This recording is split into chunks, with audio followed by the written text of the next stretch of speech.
All right, well, I think I will get started. So, welcome. We're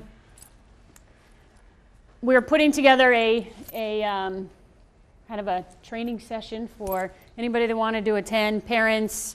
I think PSAC is here, so that's the after-school program, just on building resiliency. So I'm Amanda Lacrose. I am the superintendent here, but I'm also a trained resiliency trainer. I was trained a few years ago, I don't know, whenever Hurricane Katrina was. Association for Supervision, Curriculum, and Development asked for volunteers throughout the nation that wanted to be trained on how to train educators on how to build resiliency in kids. And then from there, I went to New Orleans and I did training for a number of the teachers and schools in New Orleans for when the kids came back from being outplaced. So it was about 6 months after Katrina. And so I went down and did this training. So through the years, I've given it in a variety of places. I've given it down in Lawrence. I've done it in other school districts. We've done it for all of our middle school and high school teachers at this point here in Pelham. And then I've tweaked it for parents as well. So, but that kind of gives you a little bit about me. How about here? How many people have elementary students? Okay, how about middle school? Okay, how about high school? I have high schoolers. So, okay. All right, that kind of gives me a reference. Good. Yeah, how many prior to elementary school do you have? Okay, so this is good. This is good. So I'm going to show a really small clip first here on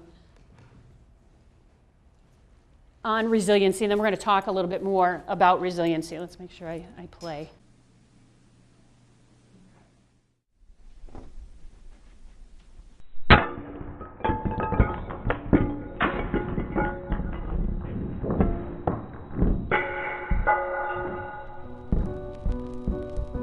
They put my son in jail. He was only 17. They told me I had cancer, and I thought, you gotta be kidding me. I was smiling at my so-called friends, but I could feel the tears behind my eyes.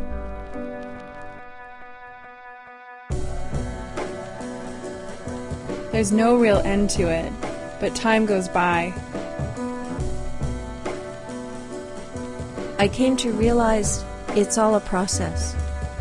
As someone said, life is about not knowing, having to change, taking the moment and making the best of it without knowing what's going to happen next. They told me you don't have to be good. You just have to let your body love what it loves. And I began to believe them.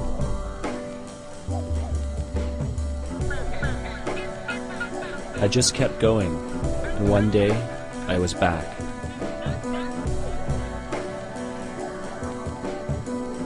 As time passed, I began to feel a simple gratitude. Life doesn't stop at the good times. I'm never really going to be the same. Things are different, and my journey continues.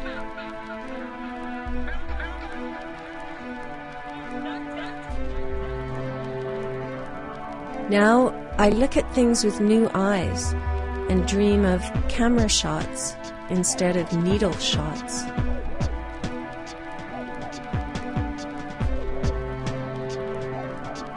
Now I can look forward to the future.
This was actually made by a school. It was a project for high schoolers, and they really were told to create a video that depicted resiliency. So this is what they came up with. They actually won the award for it. And I think it's a nice introduction for us to take a step back and say, well, what actually is resilience? So our big question is, what does resilience mean to you? So I want you to stop and think for a minute. What does resilience mean?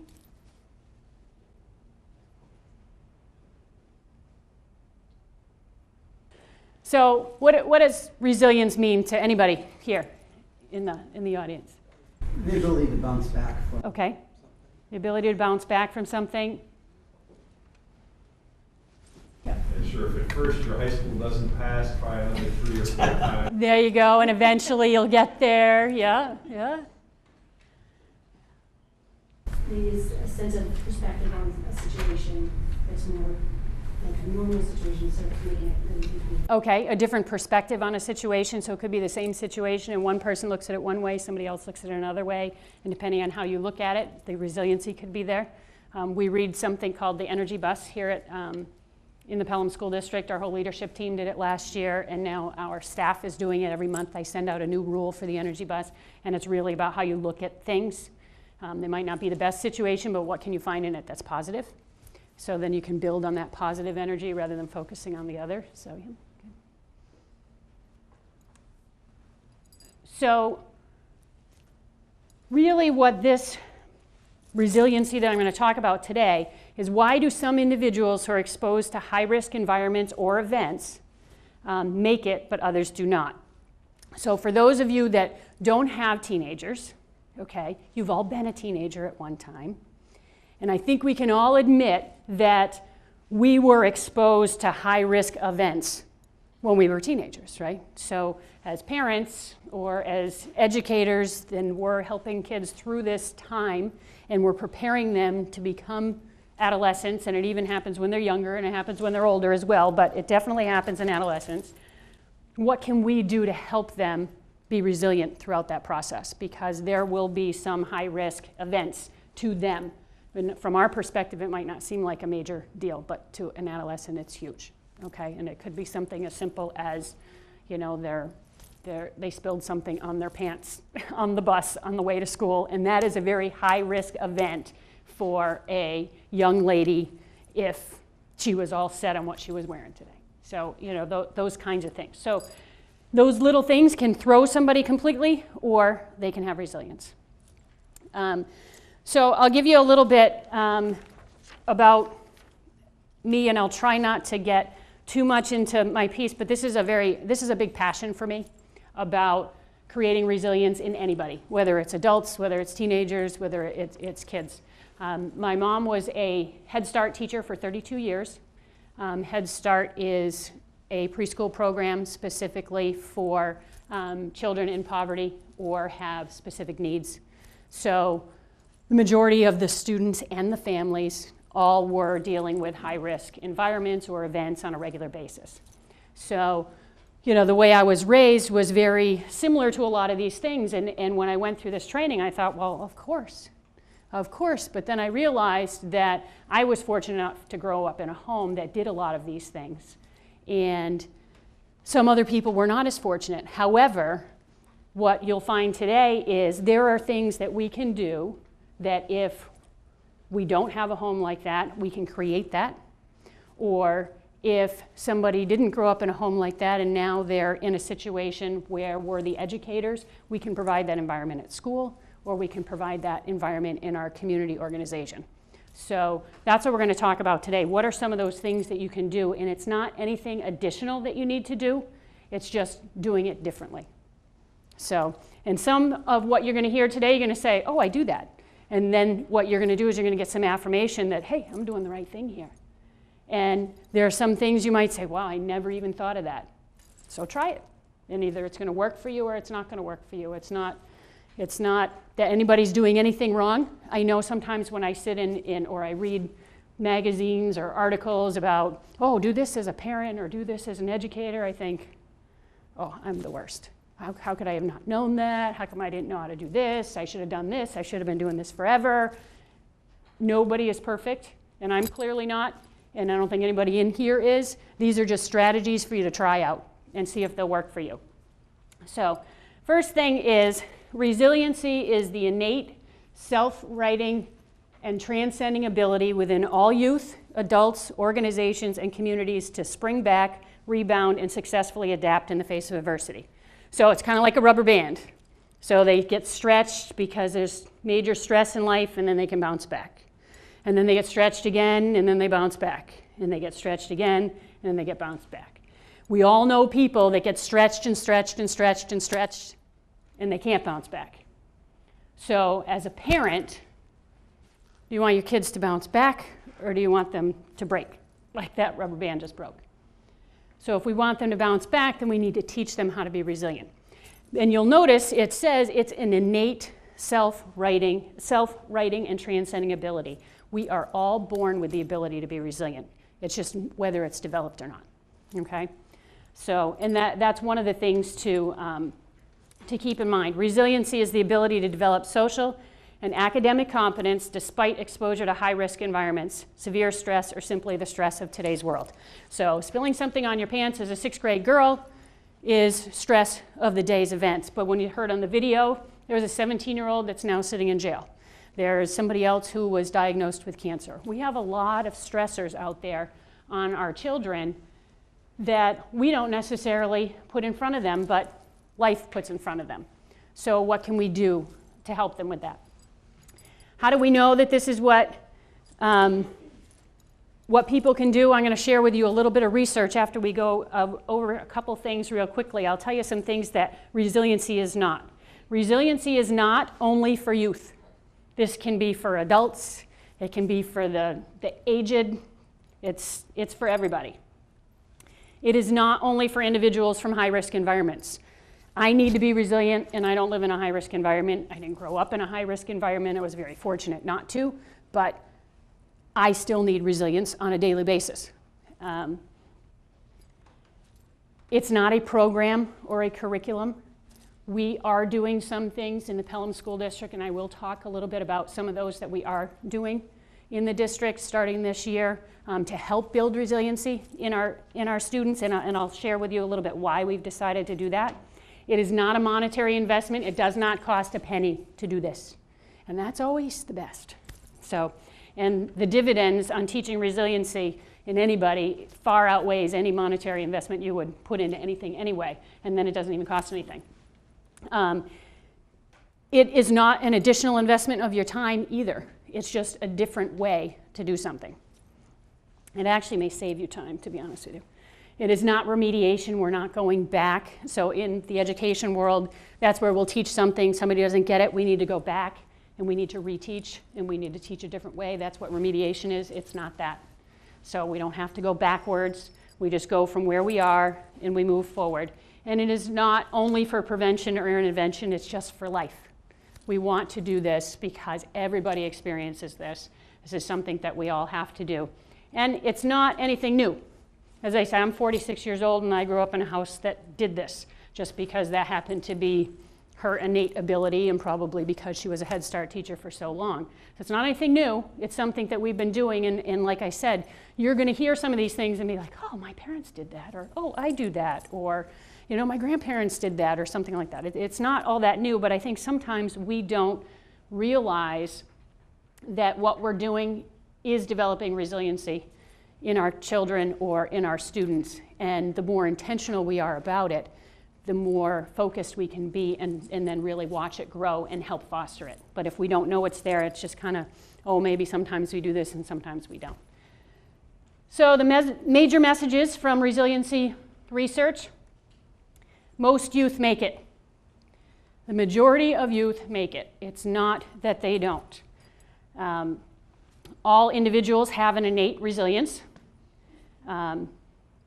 You make a difference. So you as a parent, you as an educator, and you as a person in a community organization, you all make a difference in developing resiliency in what we're talking about now is youth.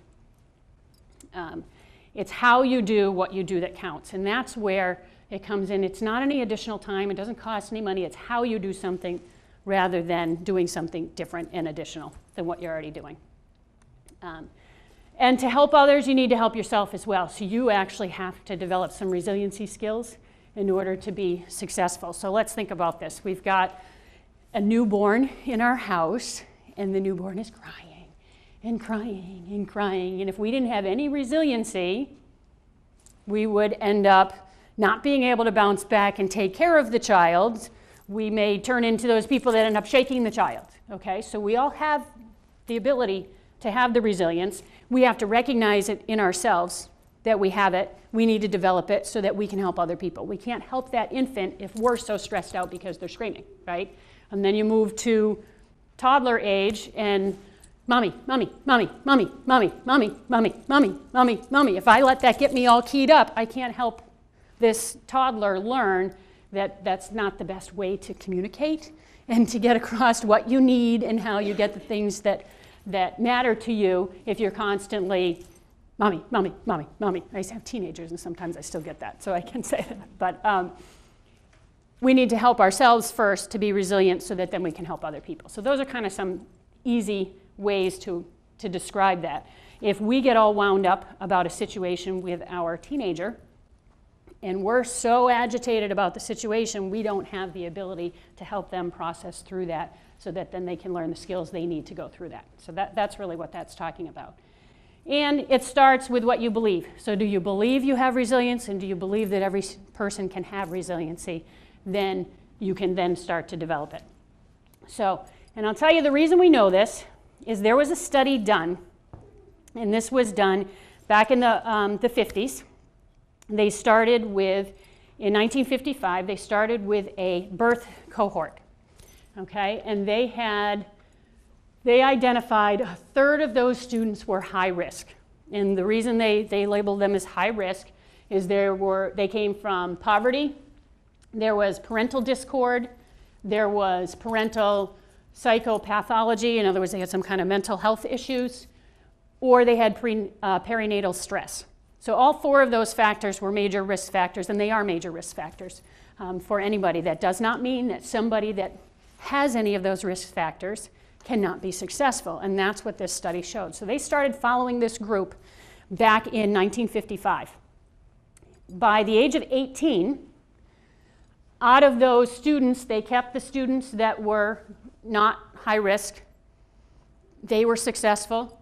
And then they added an additional group of students that were high risk, and they became resilient.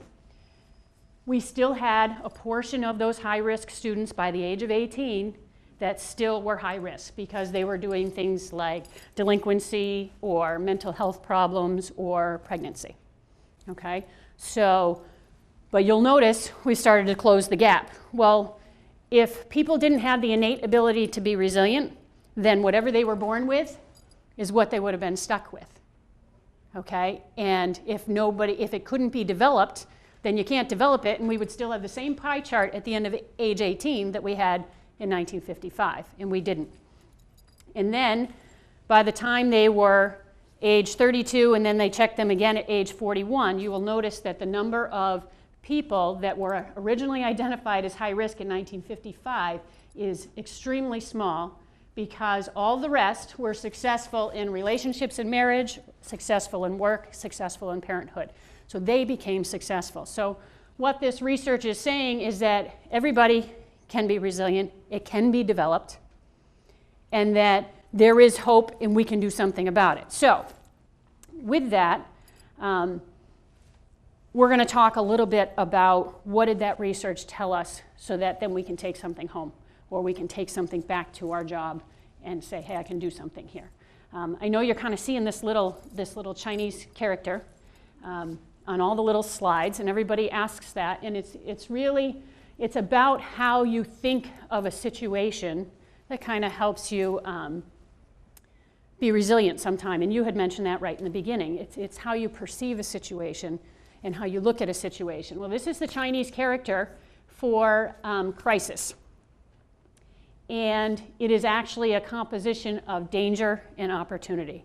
So every high-risk event, yes, you have to recognize that there's a danger in that event, but you also need to recognize it as an opportunity. And what's the opportunity that we can gain from this particular event or this particular situation? And that's the mindset that if we can instill that in our youth, they can then start to see that there's always a way out. There's always something else beyond this particular event that they can't seem to see past at that moment. And that's resiliency, is being able to see beyond that. So there's 4 major findings.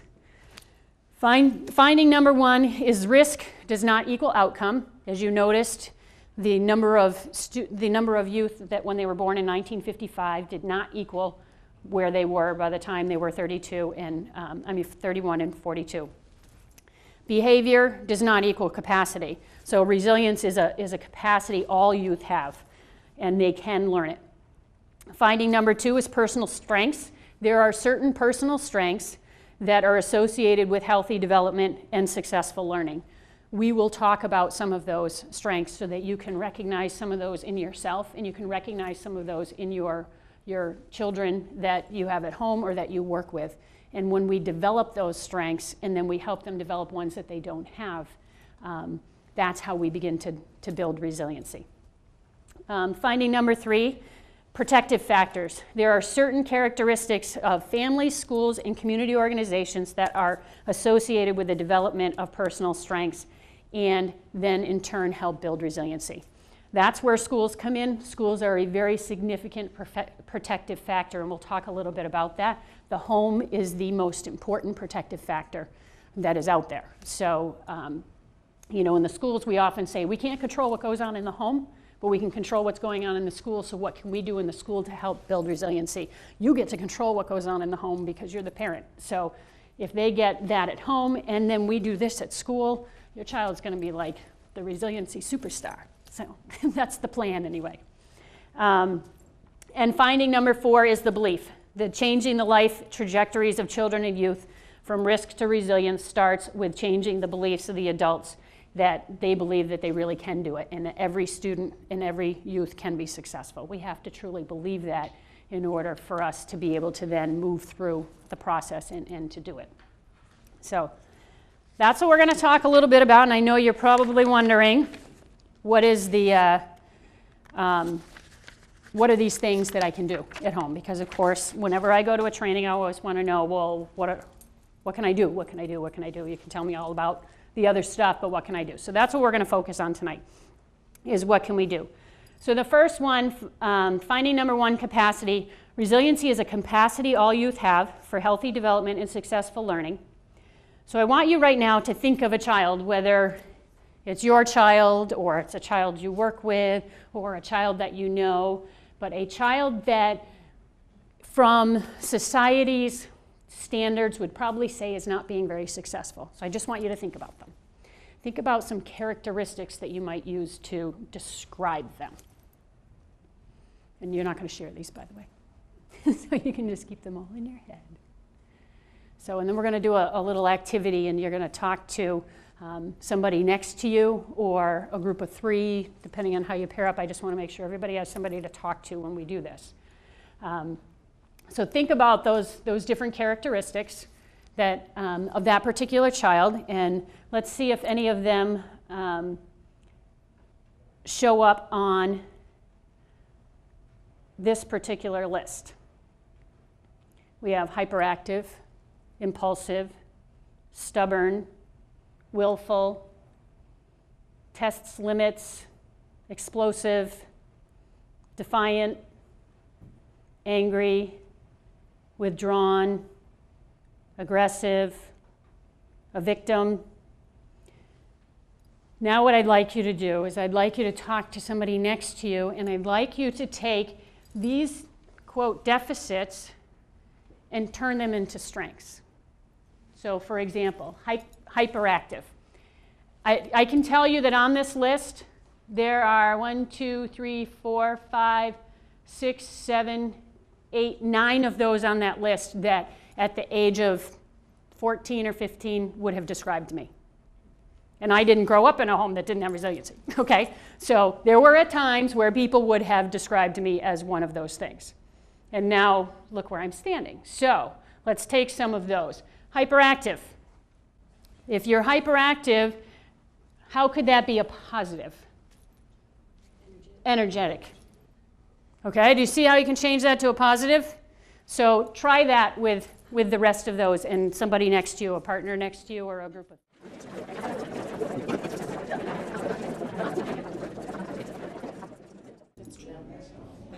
Okay, I want you to think of one that you think you did a really good job with, so that I'm going to ask people to share in a minute. So think of one with your group that you think you did a really good job with.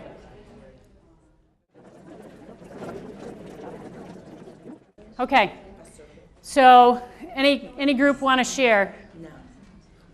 Which one do they think they did well with? See, I told you he's always first. We're going to go over here. Yeah. For impulsive, we said spontaneous. Okay, impulsive was spontaneous. Okay, what did you have, Tom? For explosive, we said it was Mr. Wagner's idea. Passionate. Passionate. Okay, explosive is passionate. Yep. Yes. Stubborn or willful could be determined. Okay, stubborn or willful is determined. Yep. Withdrawn could be introspective. Okay, withdrawn could be introspective. That was never used to describe me, but that is a positive. Aggressive, we said hungry. Okay, aggressive could be hungry. Assertive. Assertive. That was one I always got. For test limits, inquisitive. Okay, test limits, inquisitive. So here's the implications for practice. This is what we're talking about. So now we've got these negative things here. We know everybody has the capacity to function in the strength. So what does that mean? What could we do? Now, these are the big slides, by the way. Whenever you see implications for practice, this is where we'll get the things. We need to engage this self-righting capacity in our children. They need to start to think of themselves as assets and having the capacity rather than defining themselves as, well, I'm hyperactive, I'm explosive, I'm always angry. Let's start to transition those into how could they be positive things. So the child that's constantly coming home and constantly complaining about the way things are working in social studies class. They don't like how the teacher's running it. They don't like how things are done.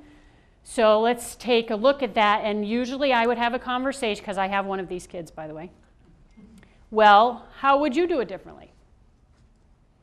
Well, why do you think the teacher is doing it this way? And I make them determine why do they think the teacher is doing it that way. And they have to find at least one positive reason why the teacher may be doing it that way, because this one will come up with every reason why they're doing it, because they're lazy, because they don't know what they're doing, and because they're stupid. Well, those aren't positive reasons. What could be a positive reason as to why they might be doing it that way? So they have to take what they view as a negative in the teacher and turn it into a positive. Well, maybe the teacher is trying to get you to think about what's next rather than telling you the answer. Maybe the teacher is trying to get you to investigate what your homework is rather than writing it down for you in your assignment notebook every day. Okay, so those types of things, they have to turn around and transition a negative characteristic they put on somebody else into a positive characteristic. For themselves, they have to take a look at, you know, people are continually saying I'm angry all the time. Well, how could that be a positive? Anybody come up with a positive for angry, by the way? In general, we just said emotional and feeling. Okay, they're emotional and they're feeling. So you know what? You're very sensitive. And so people that are very sensitive are actually very good at X. People that that like to test limits and are very good at X. People that are very determined are very good at X. So sometimes you start to look at how could what they consider a deficit be a positive, and then they could build on that and use that. People always call me bossy. Okay, that's the one I would get a lot. Not for me personally, I'm sure I did get that too, but I'm thinking for one of my particular kids, everybody's calling me bossy all the time. Well, why do you think they're calling you bossy? And then I said, well, you are kind of telling them what to do all the time. That might be why they're calling you bossy. But how would bossy help you? Okay, you could be a leader. So, you probably have some leadership potential. So let's talk about how you could communicate with people better so they're not interpreting you as bossy and instead they're motivated to follow and do some of the things that you think are good ideas. Okay? Or how could you talk to that teacher that you think is incompetent about doing a different idea over here or a suggestion, not in front of the whole class when there's 25 people there, and I think you should do this. When could you have a conversation with that teacher? When could you share with them that the way they're doing this is difficult for you? Or so talk about how to develop some of those skills to get them to the next step. And that's we'll kind of get to that one with the second finding as well. But I think the other piece is it's never too late for kids to start to develop this. If they are 18 years old and have always thought about themselves as a deficit, we can change that. Because if you go back to that study, remember those pie charts? We had plenty of kids that were still high risk at age 18, but by the time they hit 31 and 42, were not high risk. So it doesn't have to happen by the time they're 18. But what we want to do is plant the seeds and help them process that mind shift to a positive focus about what can they bring. And then youth from high-risk environments need normative developmental supports and opportunities. We need to provide opportunities for them to develop that. We need to provide the language and the mind shift conversations to help them develop that. So a lot of it comes down to how we talk to them. And a little bit about what I want to talk about here is what we're doing in the Pelham schools and why we're doing it. So last year we took a look at our dropout rate, and we had 10 dropouts. And I said, that's 10 too many for Pelham School District. It's almost 2 years out that they do. So last year, it's almost 3 years ago, we had 10 dropouts. We don't find out the whole logistical number until almost 2 years out. But anyway, we sit down, we have a list of 10 kids. And I said, this is 10 too many. Let's start to look at these students and why do we think they dropped out? And so we start describing all of the different things that are going on. And we had students that came from poverty. We had students that came from parental discord. We had students that came from financial difficulty within their home. We had students that had attendance issues. We had students that had drug issues. We had students that were special education students. But what we found was there was no one factor that fit all 10. With the exception of a broken home. But I just think that's not necessarily always the case. But what we did see was the one thing that pretty much fit all 10 of those students was they didn't have the resiliency to bounce back, because we had plenty of students that were from broken homes, that had financial discord in or parental discord in their family, that had financial hardships, that were in special education, that had attendance issues, that made it.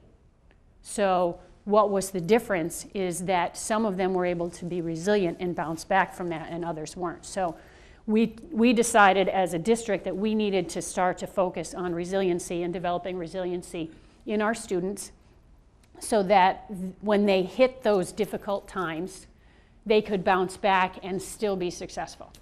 So in our middle school, we actually have a resiliency curriculum that is implemented during advisory. Last summer, I did this training with a number of staff at the middle school. They volunteered as trainers for their building, or experts in their building on resiliency.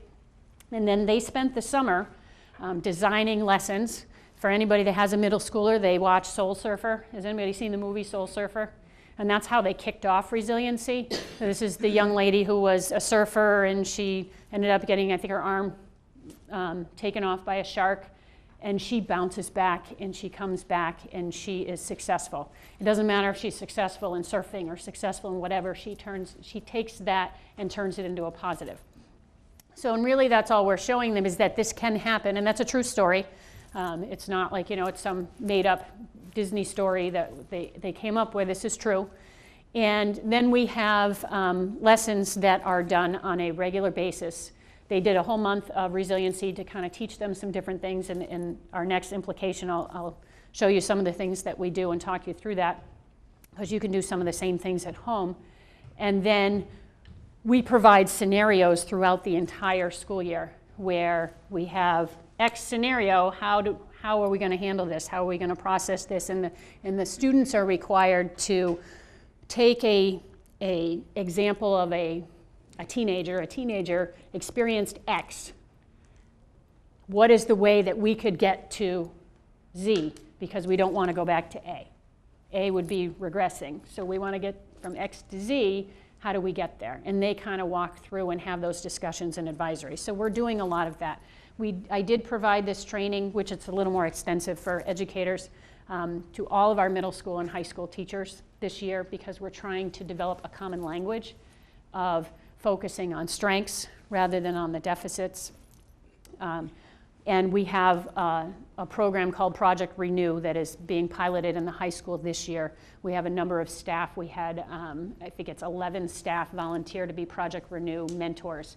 Project Renew is a very intensive program where we would take high-risk students and pair them up with a mentor, which would be a faculty member, and they sit down and they have what would be called a wraparound meeting.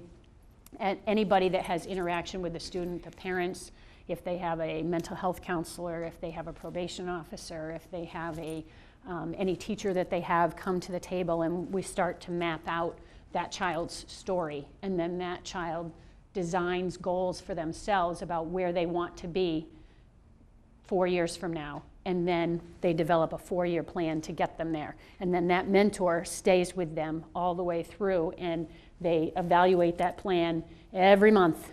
Okay, remember, these are your goals. This is where you're going.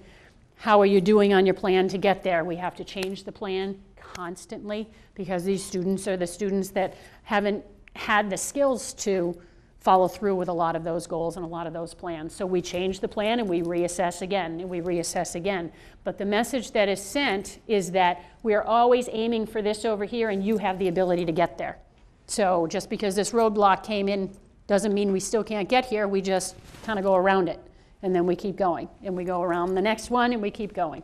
And that's the message that that really resiliency is all about, which is why we're doing that at the high school level. So that's where we are this year. Clearly, we'd like to enhance that more throughout the district, some additional resiliency pieces, but that's where we started. I think this next piece is a big piece for me as a parent that I love to see, and this is finding number 2, that there are certain personal strengths that are associated with healthy development and successful learning. So everybody wants to know, oh, what are those? Because I want my kid to have all of them. Okay, well, I don't know that our kids can have all of them, but, but they can have some of them. So I'm going to have this, I'll just pass some of these around. If you just want to take one and pass them around. These are, we're on handout 5, because there's another one in the back that you'll be looking at later. And they're in 4 different groups. There's a social group, an emotional group, a moral/spiritual group, and a cognitive group. These are personal resiliency strengths. These are more of your academic terms for some of those strengths. They're coming around. But there are ways that you'll see these kind of as kids, we might call them something different than what they are. For example, socially. If someone has social competence, or if they have resiliency strengths in the area of socialization, they're responsive to other people, they're flexible, they have cross-cultural competence, meaning they're not focused on somebody's race or what kind of person they may be. They're fine with, regardless of the diversity. That's what they have. That's the word I'm looking for. They have diversity. They have empathy or caring.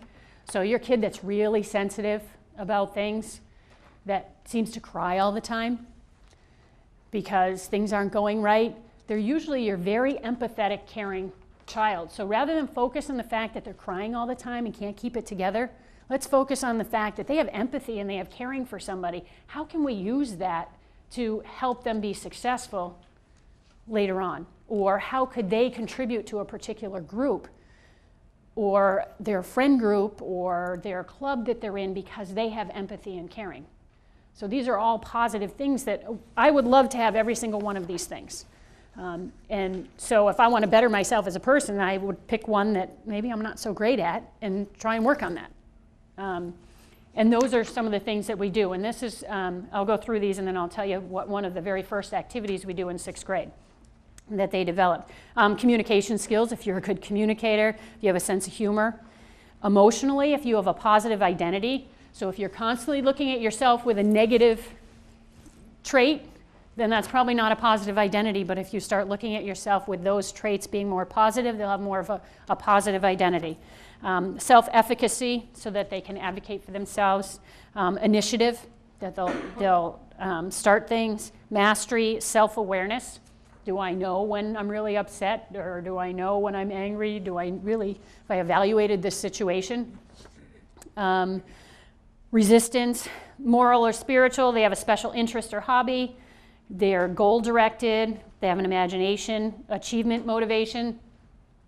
Educational aspirations, persistence, optimism, faith, sense of meaning. All of those are personal resiliency strengths, and research has shown that people that have these strengths have resiliency. So the more of these that we have, the more we can employ to be resilient when those tough situations come at us in life. Cognitively, are we problem solvers? Can we plan? Can we see alternatives? Do we have critical thinking? And are we resourceful?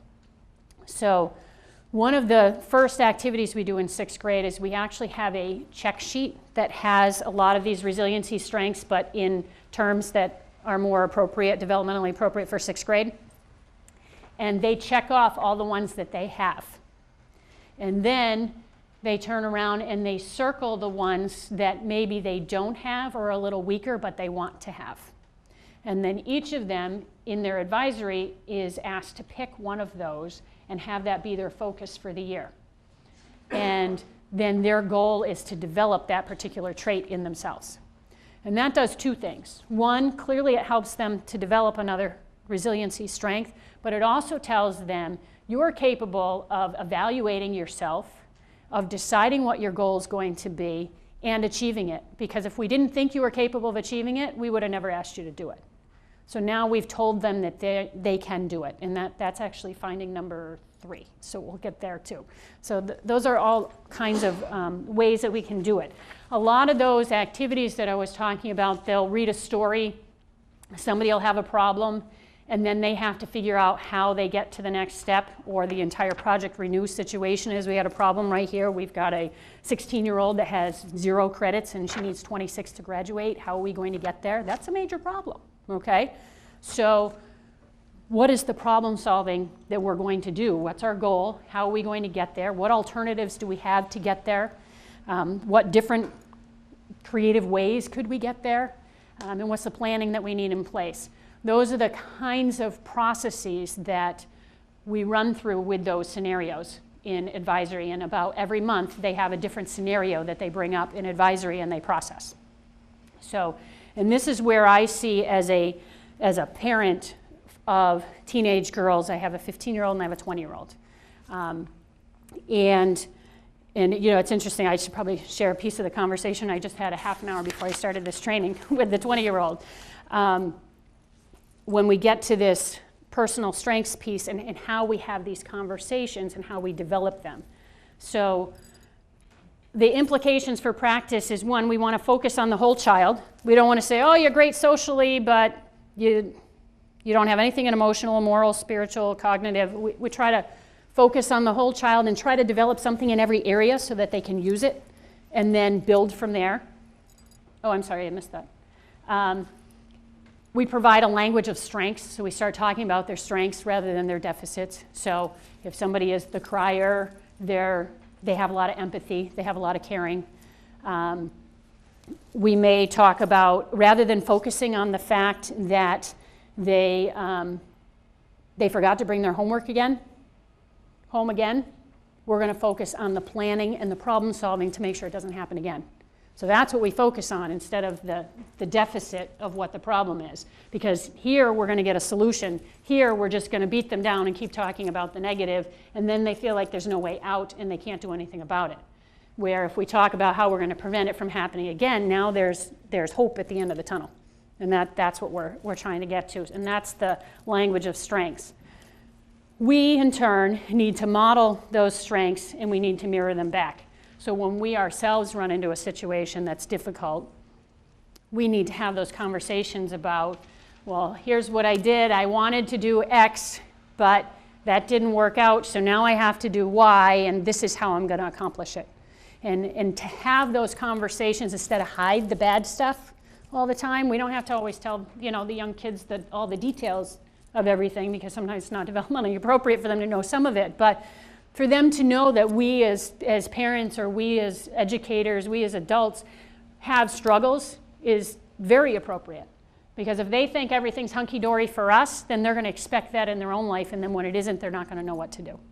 So if we model for them that things aren't going the way we wanted to, but it's not the end of the world, I'm not going to have a meltdown, I'm going to then do X. So we have to model that for them. And we need to give youth the opportunities to engage their resiliency, their resilient strength. So I'm going to do a little practice piece. Okay, so let's practice.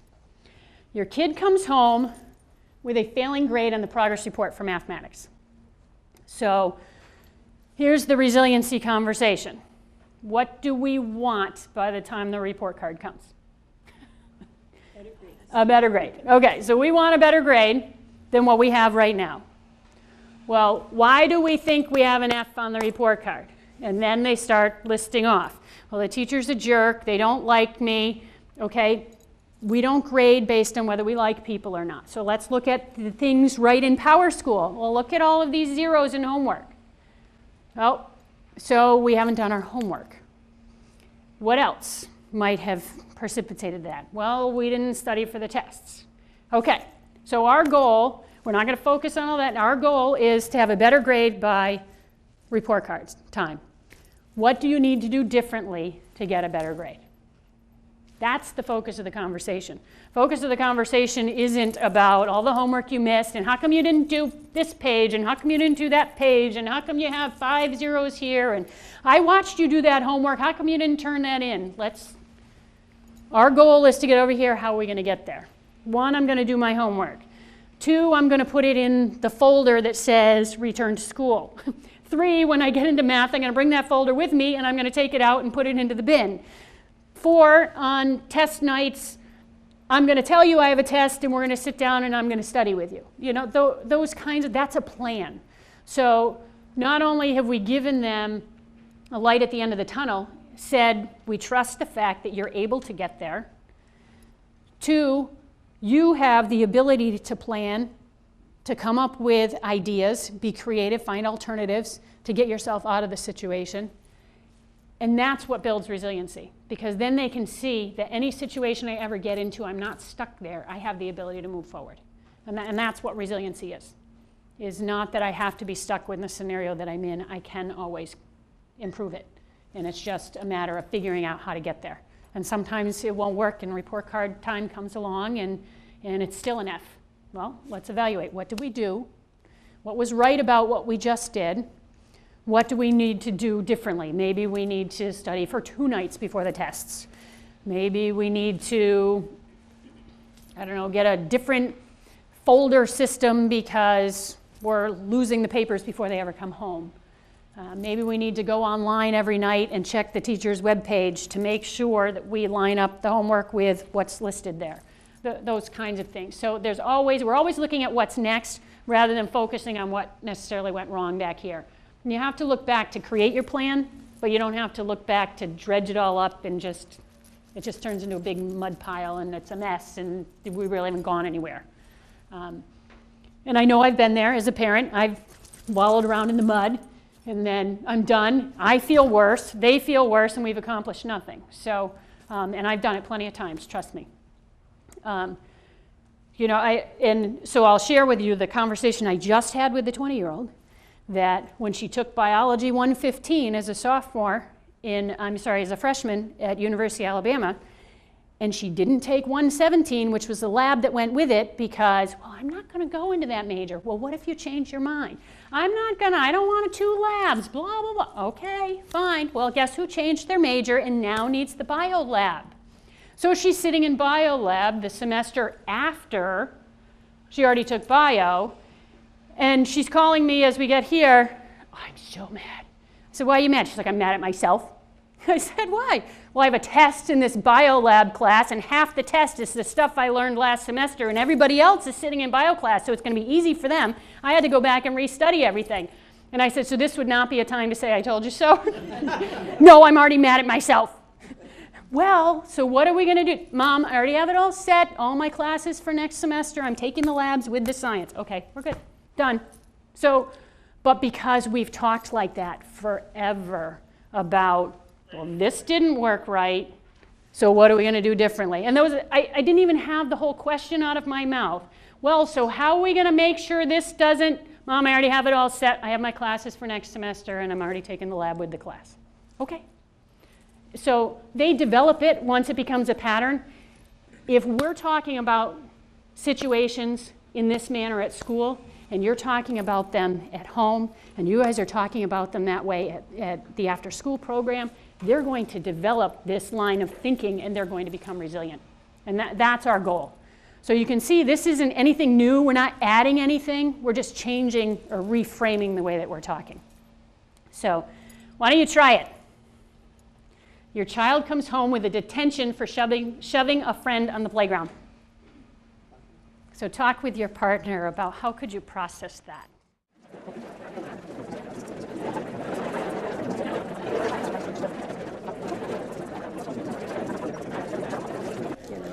Okay, so somebody have an idea about how they would process that? Anybody want to take a stab at it?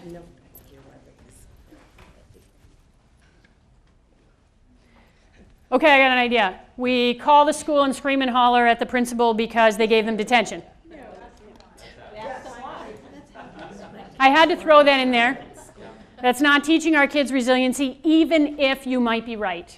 Can I just tell you that? I have to put that in here. I was a middle school principal, and honestly, if a student has a detention in middle school, it is not going to wreck their life.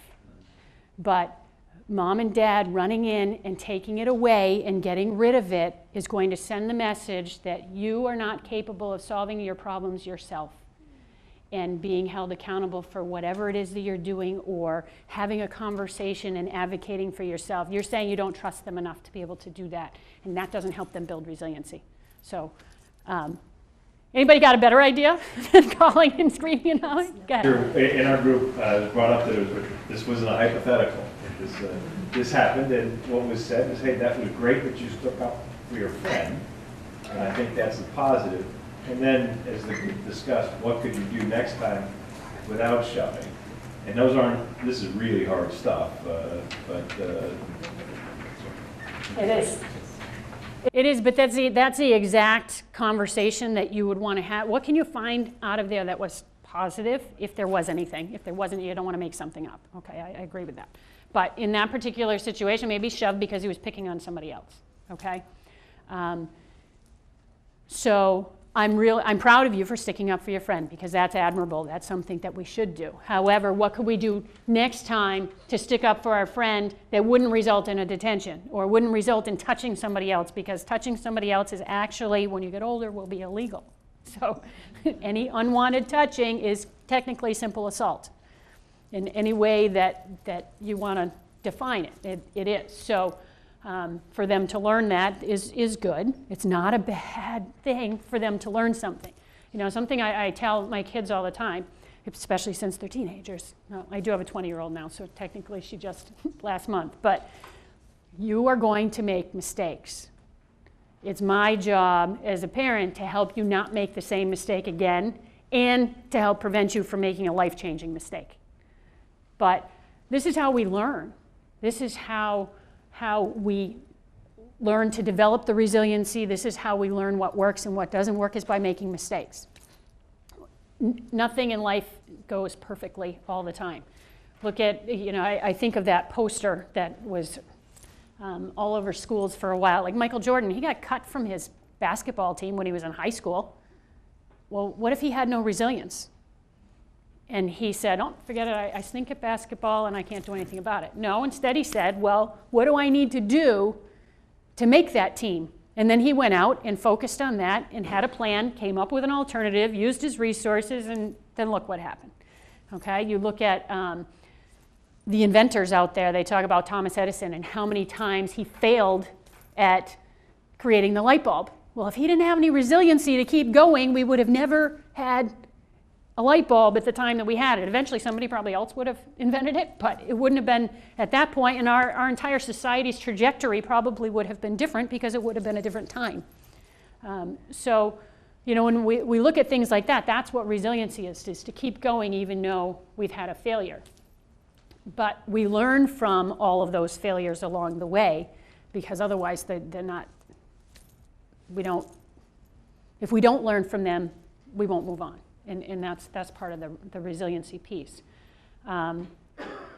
So I like that. We came up with something positive out of it, and we went to, here's what we could do differently next time so that we can avoid that situation.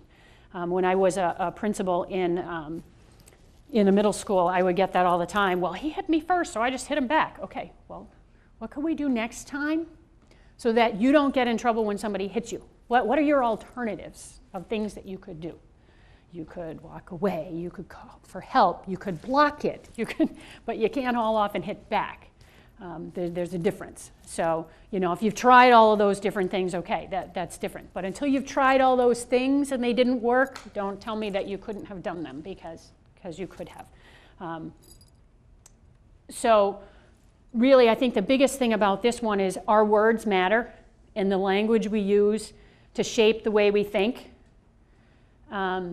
We cannot change our attitudes and actions until we change our words. So if we don't change the way we talk about situations with our kids and with the kids that we work with, then we won't be able to help them change their attitudes and their actions when they run into that roadblock. And that's really the big piece for finding two. Finding three is the other big one, and this one is the protective factors. In protective factors, what we have is there are developmental needs that everybody has in life, okay? And this reminds me of Maslow's hierarchy. Anybody ever heard of that? There are certain things that people have to have before they can function at another level. So for example, safety and belonging, those needs really need to be met before a student can function at a critical thinking level. Okay, I kind of jumped a couple levels, but that's pretty much what it comes down to. So if a kid comes into school, what that says to us as educators, when a student comes into school and they're scared as they sit in school because they haven't been fed that day, they don't know if somebody's going to be home when they get home, their clothes are dirty and they know that they smell, their basic needs are not met. If I expect them to participate in a creative thinking, problem-solving activity, it's not going to happen. It's just not possible until those needs are met. So those are some of the things that we have to look at. So there is a step in between those developmental needs and getting to the other end, which is that social competence, the problem-solving ability, the autonomy, the sense of purpose, those higher level functioning things, we need something in between to intervene, okay? And that something in between are our protective factors, okay? Our protective factors are those things that provide that safety, that sense of belonging, that respect, that challenge, that power, that meaning in our life. Those are those protective factors. This is where we focus primarily at school. We can't, there's some things about resiliency that we can't do, but we are a significant protective factor. There are three primary protective factors. I'm going to flip real quick to here. Three major protective factors. And they are the school, the family, and the community. So out of those, sitting in this room, we have all three. We have the school is sitting here clearly because some of us are here and we've done training with our teachers. We have the family as the parents are sitting here. We have community organizations. We have our after school program is sitting here. We have our school resource officer is in the back. You know, those are the protective factors that we have, and what our goal is for those protective factors, those buffer people, is to help create and meet those needs that are over on the left, which were the sense of belonging, the sense of safety, and things like that. So I want you to take a few minutes and think back from when you were growing up, okay? And identify characteristics of environmental supports and opportunities that helped you to develop your personal strengths. What were some of those things that helped you develop some of these things that are on this list right here?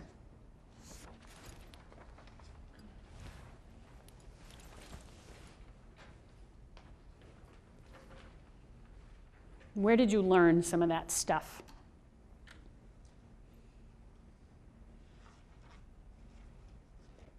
Clearly, I learned some of it from my house, where this is just how my mom processed everything, because that's what she had to do in Head Start with the families, with the children, to help them develop that resiliency. And you don't do 32 years in Head Start if you're not successful, so because you'll get burned out pretty quick if you can't, help people feel like you're making a difference, and you're not making a difference to anybody if they're not developing resiliency. So, what are some environmental factors that you think you had? How? My mother. Okay, your mother. Yeah, she taught me. We lived in the projects in Roxbury. We were 4 boys with a single mother. And she taught us to respect ourselves, to be proud, that we can do things. We have a lot of value. Yep, and it's as simple as that. It is really as simple as that. What else did people have? Good teachers and coaches. Okay, good teachers and coaches. My first career wasn't in education after college. It was in business and management, and that wasn't rewarding enough. You reflect on what really inspired you. Yeah, like my parents first and foremost. I didn't want to steal house thunder with my parents, but my parents were role models. Then you think back at who helped guide you, and some of that even kept me out of trouble from letting me make a bad decision and then talking me through it. So. A few failures.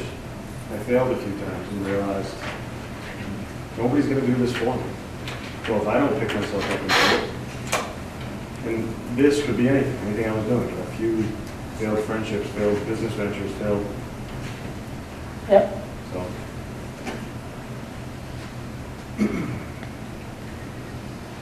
Anybody think of anything else in there? My 8th grade teacher. What was that? My 8th grade teacher. Okay, an 8th grade teacher. And again, I was going to school in Boston Tech, and she says, "No, you got to go to Boston Latin." And kind of steered me in the right direction. And I think that was a major thing. You were just saying you did the after-school program? Yes. And probably like the guidance counselors in school. Okay, guidance counselors in the school.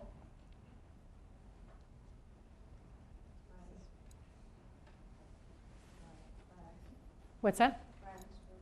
Friends. Yep. It's just in general, there's all those people, but it's just environments where you feel like you're not judged, non-judgmental environments where you could go in and be yourself and share your ideas, and certainly with coaches and teachers and parents. It's just finding those people that can really support who you are as an individual.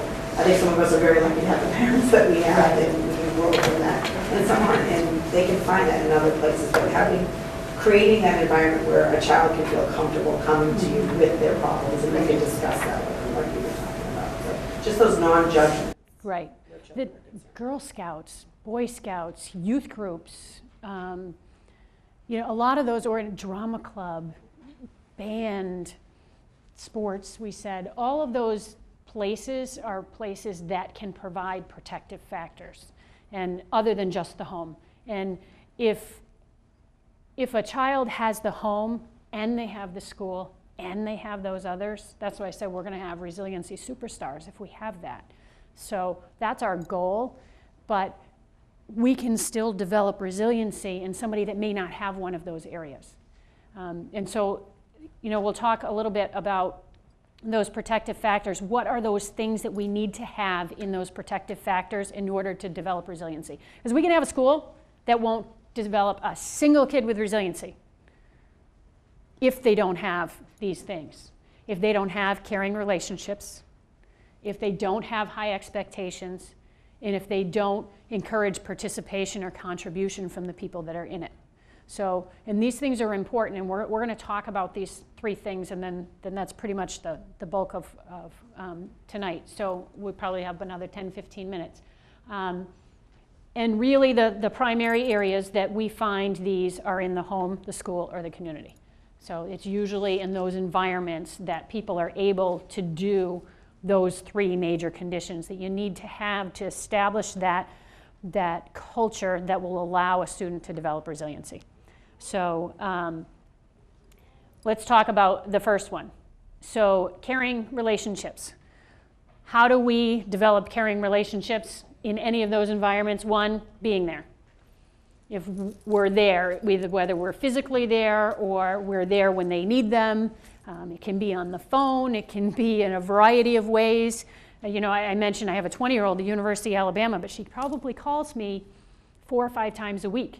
I am not physically there, but I'm there when she calls, or I'm able to respond shortly after when she calls to have those conversations. To have compassion. It doesn't mean that we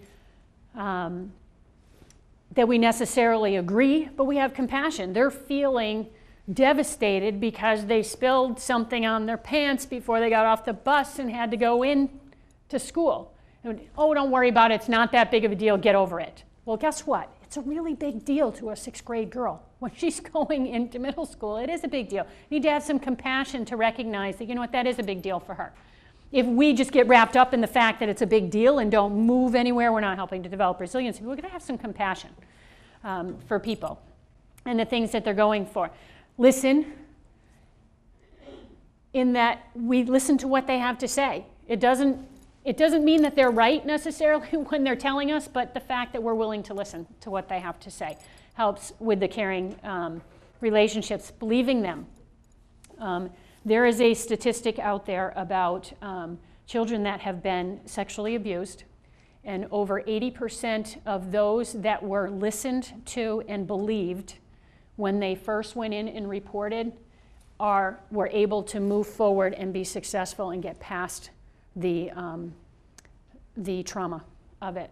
Where those that initially went in and were not believed, it's something about 20%. And it just comes down to believing somebody. When they tell you something, believe them. You can go and check it out later, but when they share something, you would be shocked at the stories. I think some of you in here would be shocked at the stories of some of the things that our kids in Pelham are dealing with on a daily basis when they leave the school. And if we didn't have people that believed them and were willing to be compassionate and listen to them, they would have nowhere to turn. So it's not that we have volumes and volumes of that, but we have plenty of youth within our schools that need somebody to listen to them, to have compassion, and to believe them when they tell them things. Because some of this stuff you see in movies and you see on TV and you think, oh, that doesn't really happen. It does really happen. And somebody has to believe them. And our guidance counselors, we have both of them here tonight for the elementary school. So we have Tracy Flaherty and Lisa, and they can attest to the fact that these things do happen. And we hope to be able to provide that listening, believing, compassionate piece so that they know that we care, and then we can help move from there. Have patience. Sometimes they just have to keep going over and over again. You're like, okay, let's go to the next step. And they're just not ready to get there yet. And okay, let's go to the next step. And they have to have a sense of trust. They have to feel that somebody is truly listening, they have compassion, that they believe them, and they're not going out and violating the trust and then telling everybody in the world about what just happened either. So, you know, that especially at our adolescent age, if somebody shares something, we need to make sure that then that isn't shared with everybody else, because that can deteriorate trust immediately. We do share things that are safety issues. We have to do that. Just so you're aware as a parent, as your child goes through the school district, anytime a student will share something with us, it's a safety issue to themselves or to others, we do have to share that, and we tell the kids that. But we also have an at-risk counselor that deals primarily with students that are involved with drug use. Any student that admits to being involved with drugs, if it's not to a point where it's an immediate danger to themselves or others, we do not have to notify the parent of that if they are over the age of 12, and that's actually a national regulation, just so you're aware of that. I know a lot of parents are like, whoa, what? But the purpose in that is because if they couldn't tell somebody about it, if they knew it immediately was going to go to their parent, they wouldn't have told anybody. And our goal, when it's told to us, is then the very first step in the process of helping them through that is to get them to admit it and to share it with their parent. That is the very first thing that we work with the student on, because that's the first step to rehabilitation, is to admit they have a problem and share it with the people that can support them to do that. So that is the first thing that we work on them with, but we wouldn't pick up the phone right then and there. A 16-year-old comes in and says, hey, I've been smoking weed every week with my friends. The first thing we do is not to pick up the phone and tell the parent that, just so you're aware of that. So what if they decide not to tell their parents? Just still not? We cannot. We're actually bound by that. It is interesting. If they get to a point where we feel that they're an immediate danger to themselves or others, absolutely. Absolutely. So I can say we're pretty successful in getting them to tell their parents. So the other piece about protective factors is, there's a little checklist on the back I just kind of provided because I had it, which was just about caring and support. These are some things that if you have a program, that if you are say a Girl Scout leader or a Boy Scout leader, or you're the after-school program or something like that, you could take a look at, do I have these things within my program? Because if I do, then I'm actually helping to provide a caring environment. So it's something just to consider. Our teachers actually went through this checklist in our middle school and high school. So as far as high expectations, and this is where we get to what does it mean to have high expectations for our students and for our own children. One, we have to believe that they can be resilient. If we don't believe that they can be resilient, then we're not going to put the energy and the dedication into helping to develop it. We need to challenge them, but support them as they're challenged. So rather than walk them through and hold their hand through a problem, we can walk next to them and allow them to walk the path, and we walk next to them and coach them through it, but we can't do it for them. Because when we do it for them, we're telling them that we don't believe that they can do it. Therefore, we don't have high expectations for them to be able to do it. Firm guidance. This is how we do it, and this is how it is. There are times where we have to pick our battles, and I tell my kids that there are times where it's black and white, and there's other times where we can have a conversation.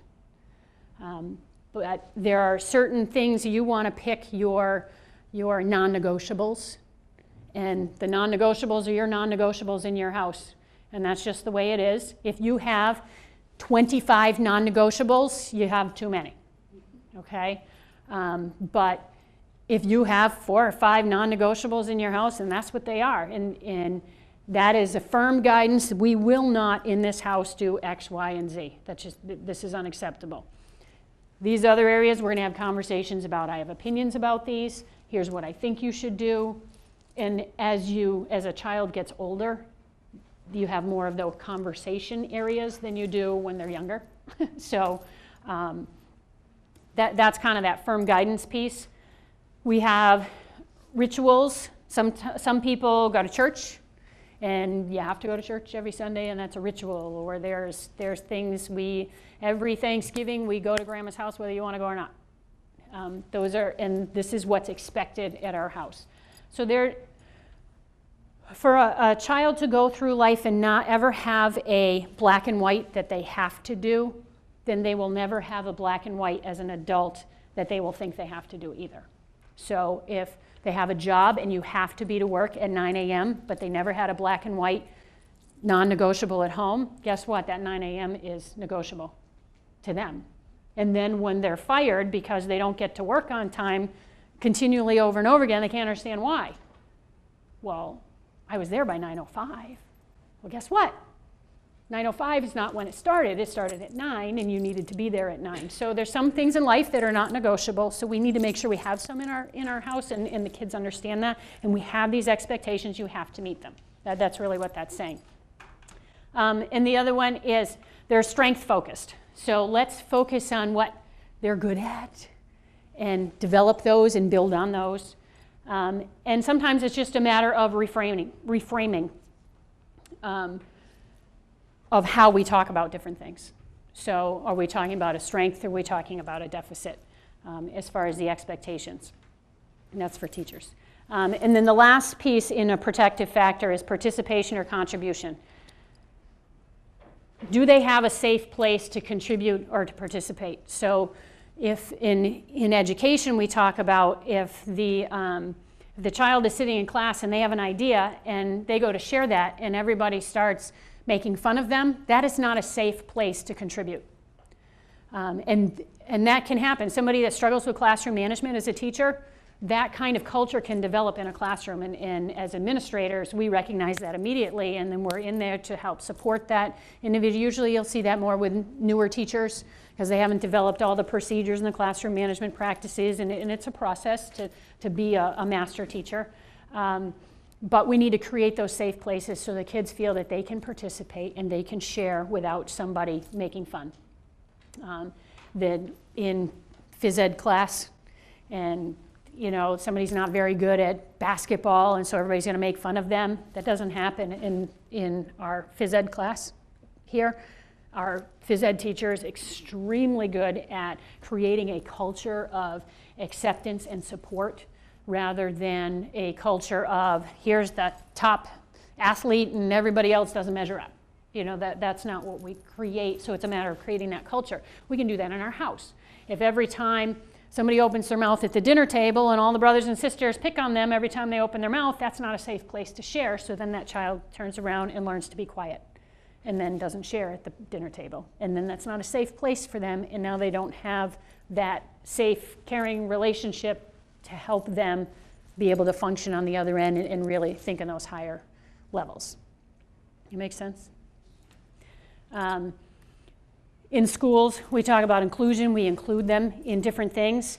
We give responsibility. So having chores at home is definitely a way to help create a culture of participation and contribution. They feel that they matter enough that you would give them the responsibility to take care of the dog, to let them out. When they don't, we have a conversation. Okay, well, the dog has now pooped on the floor. Who was supposed to take the dog out? Okay, so you can clean it up, and how can you prevent not having to clean that up again? So now we're back to finding number 2, which is let's problem solve this. Rather than focus on the fact that we have a mess on the floor, you need to clean it up because there's the consequence. But how are we going to prevent this from happening again? Let's create a schedule, blah, blah, blah. Do you need reminders? Whatever. Set the little reminders on your phone, however you want to do it. Child-centered, child-initiated. Sometimes we need to allow the child to come up with ideas. We're going to go to dinner tonight. Where would you like to go? That's something that they can contribute in the family. We're going to paint the kitchen a color. Let's look at, we got 3 colors that mom can't decide on. We'll let the kids pick the color. You can always paint over it, right? It's those simple things. Some people get too wound up in what color the kitchen is, so I don't recommend that for somebody that's really, for me it wouldn't matter, but for other people it definitely would. And then interaction. Just having interactions regularly involves them. They feel as though they're contributing and they're participating. So the last one is just, again, that belief that setting the life trajectory of children and youth from risk to resiliency starts with changing the belief of the adults in their family, schools, and communities. So we have to believe that we have resilience. We have to believe that children have resilience. We have to believe that protective factors will make a difference, because if we don't think that what we do at home is going to make a difference, then we're not going to do it. Right? If we don't believe in schools that it'll make a difference. We have to believe that there are personal strengths and everybody has them. We just have to find them and then develop them. And we have to believe that positive prevention and education outcomes will be a result of that. So, as you drive home tonight, and after this I want you to try and think about, how does an understanding of resiliency theory and practice, the things that we talked about tonight, how might that help you see yourself or your child or the kids that you work with a little differently than maybe when you came in an hour and a half ago? So I think that's a good homework assignment for you, and you don't have to report back out what it was. As you go home, it's always good to leave and start to think about something. How do you see yourself and your kids or those that you work with a little bit differently now that some of the things that you heard? Like I said in the beginning, there are some things that you're probably heard today and say, oh, I do that. Well, now you know that it's the right thing to do. So keep doing it. Be intentional about it. Do it more. And then there's hopefully you got some new ideas about some things that you could do a little differently. And that's it. So we appreciate you coming. If anybody has specific questions, or if I brought up anything that was concerning, I'm sure the whole thing about not telling you when they're over age 13 probably freaks some people out. Feel free to come talk to me. I have no problem talking to you about it. If you have any individual questions, I'm here. So feel free to stay and ask me. But I appreciate you all coming. Thank you very much. And hopefully you got something you can use.